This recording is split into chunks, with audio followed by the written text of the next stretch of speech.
Okay, guys, good morning or good afternoon, depending on when you are watching this. Thanks very much for bringing in your laptops to accomplish this lesson. As I told you the other day or yesterday, I was not going to be in the building today, so I really want to get through this lesson with you guys so you don't miss it. And what you should have done when you came into the room and you signed in, one of the things you should have done is picked up some of the papers. The first thing you should get is the reading packet. Please give those back to the sub monitors in the study hall because they're going to need them for the rest of the classes. And then also you should have picked up an answer sheet where you can write some answers down. What I'd like to do today is I'm going to take you through this lesson as if I was in the classroom, or I'm going to attempt to do that. We're going to go through some images, we're going to talk about some things, and then we are going to have you read, just like we do in the classroom. So we're going to talk about some stuff. I'm going to ask you to read something. When you're done reading it, I'd like you to set yourselves in groups of 2 or 3 so that you can have a discussion amongst yourselves about what you're doing, what you learned, what the document said. And then what I'd like you to do is I'd like you to write down what you learned on the answer sheet. And then you can turn that in at the end of the study hall. Okay, so we're going to get started, and hopefully you're all set. Hopefully everybody can hear this, and we'll go from there. And I can't say any questions because you can't ask me any questions. I'm not there. But in any case, here we go. Okay, so today we're looking at labor and some of the benefits and some of the things that happened with labor in the early progressive era. Hopefully you remember from yesterday's lesson or Wednesday's lesson, depending on when we last met, some of the things that we talked about. You saw some of the problems that labor was having, you saw the conditions that the workers were in, and all of these things are coming about in this time frame because remember, it's the middle class who are looking at the workers and saying, we have to do something about this condition. While this is taking place, while this is taking place, you also have a change in the way management works. Management of companies and corporations is changing at this time, all right? And one of the things that happens is you start to see something come in where something changes. It's almost as if you have the bosses of the company trying to get more work out of the people. And so what happens is a guy by the name of Frederick W Taylor comes along, and Frederick Taylor is he's kind of an OCD guy. He really is obsessed. He thinks he knows the best way to get things done. And he sells himself to corporations almost the way consultants would sell themselves to corporations today. And what he does is he convinces them that there are ways to make their workers more efficient. Okay, he has this belief that workers are lazy, workers are slow, workers don't want to do their jobs very well, and that's hurting the capitalists or the management. All right, so Taylor comes up with some ideas, centralized planning, systemic analysis of each job. In other words, what Taylor does is he's going to sit down and look at the jobs and analyze how these people do their jobs. He's also going to closely watch and supervise workers. And ultimately, he's going to recommend that there's a change from workers being paid for the day or paid by the hour to being paid what they call piecemeal. Workers are paid by the amount of material they produce, also known as productivity. And his thoughts and ideas are such that this will help improve worker efficiency. So let's take a look now. I'm going to quick little video. It runs about 3 minutes. I'd like to take a look at this with you, take a listen, see what's going on, and we'll get back to it when we're done.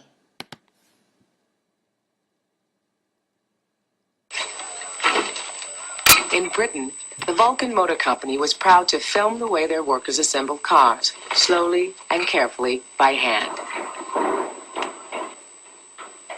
Craftsmen worked in their own way, at their own pace. The whole process took several weeks from start to finish. These handmade cars were so expensive that a wide gulf separated those who built them from those who bought them. But the days when cars were just luxuries for the rich were drawing to a close. In 1908, one man's vision would change manufacturing and create a new market. Henry Ford set out to make the simplest car ever. A car for rural America, a 20th century equivalent of the horse and buggy. To produce the Model T cheaply, Ford knew he had to change the way cars were built. That meant changing the way his workers worked. As he reorganized his factory to turn out Model Ts, he was influenced by the efficiency expert Frederick Taylor. Taylor complained that hardly a workman can be found who doesn't devote his time to studying just how slowly he can work. And then he devoted his life to speeding them up. When Taylor was brought in, he first timed the workers with stopwatches and noted their every movement. In a famous experiment at an ironworks, he reorganized a worker named Schmidt. Previously, Schmidt had hand-carried 12 tons of pig iron a day up from a wagon. After Taylor rearranged things, the tolerant Mr. Schmidt found himself carrying 47 tons, and production had been raised 300%. Called into an office, Taylor helped the world's fastest typist type even faster. The new world record of 150 words a minute was achieved by Margaret Owen, and Taylor claimed much of the credit. At Ford's factory, Taylorism meant dividing automobile production into simple, repetitive steps. There would be no need for skilled craftsmen with years of apprenticeship. Men could learn to do any job quickly. A trained wheelwright no longer made each wheel in its entirety. Wheel making was broken down into almost 100 steps, done by different men at different machines. It was much faster, but workers could still complete only 200 cars a day. So in 1913, Ford introduced his most revolutionary change yet. Okay, so we're going to move on because they're going to talk about Ford and the assembly line, and we'll talk more about that when we get into the 1920s. Hopefully you got something out of that in terms of how Taylor operated. And what I'd like you to do now, please, is read the excerpt in the packet from Taylor titled The Principles of Scientific Management. So what you should do is you should probably pause the video when I'm done speaking, take your time, read through it, have your discussion, write down what you discussed. These should be individually written. And as soon as you're done, you may unpause the tape, and this will allow you to begin the next part. Okay, see you in a few. Alrighty, so at this point, I'm assuming you are done with the principles of scientific management. You have a better understanding of that. And now we're going to move on to life for the garment workers. At this time in New York City, the garment industry was really booming. And mainly it was the immigrant women, the Italian and the Jewish immigrant women, that were the factory workers. And they had managed to join a union and actually managed to get recognition for the union. The International Ladies Garment Workers Union is still around today. And these people worked in some really terrible conditions. These are the typical ideals of sweatshops. Close quarters, packed in, lots of material, dangerous conditions. Women had been known to run their fingers under the needles of the sewing machine. They were paid by how fast they could produce, how many things they could produce.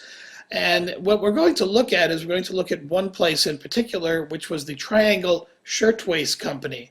Shirtwaists were a popular style for women who could afford to buy them at the time, and the Triangle Company was cranking them out as fast as they could. And what the next slide you're going to see is a layout of the floor.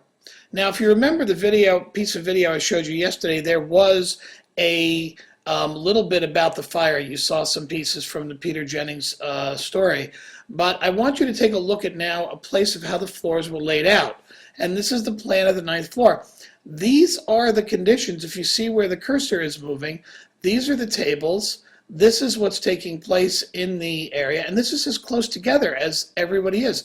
They are packed as tightly as they can be in this room. And if you remember from the video yesterday, there's a fire that breaks out. The doors were chained shut. not to prevent people from getting in, but to prevent the workers from getting out. There was this belief in management at the time that workers had to be locked in their place to do as much as they can in the amount of time. Fire escapes were blocked. They could not get out. Some people are able to make escapes up to the roof of the building where some will get help, but many of them will either perish in the fire or leap to their deaths 9 or 10 floors down to the street.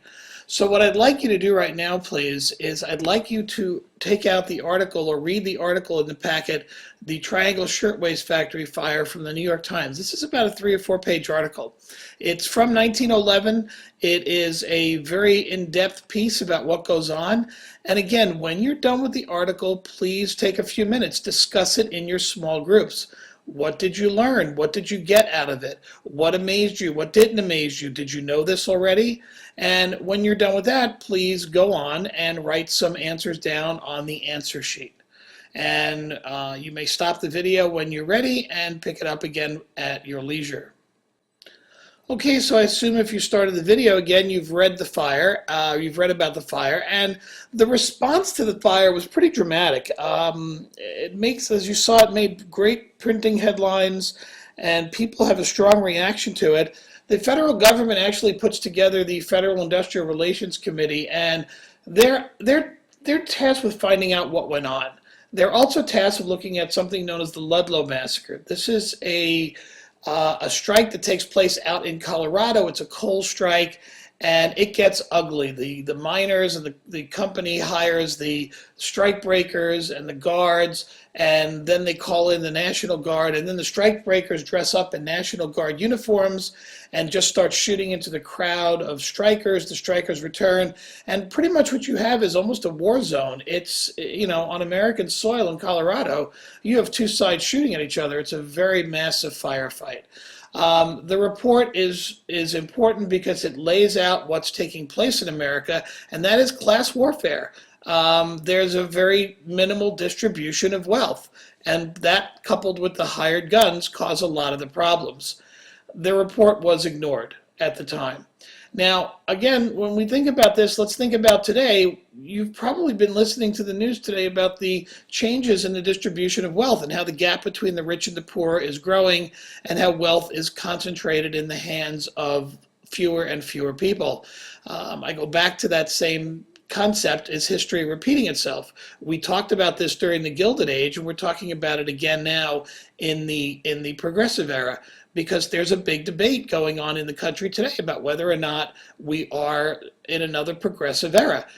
The conservatives are arguing that all the progressive things that took place in the 20th century caused the problems we have today, and the progressive side, the other side, the left, is arguing no.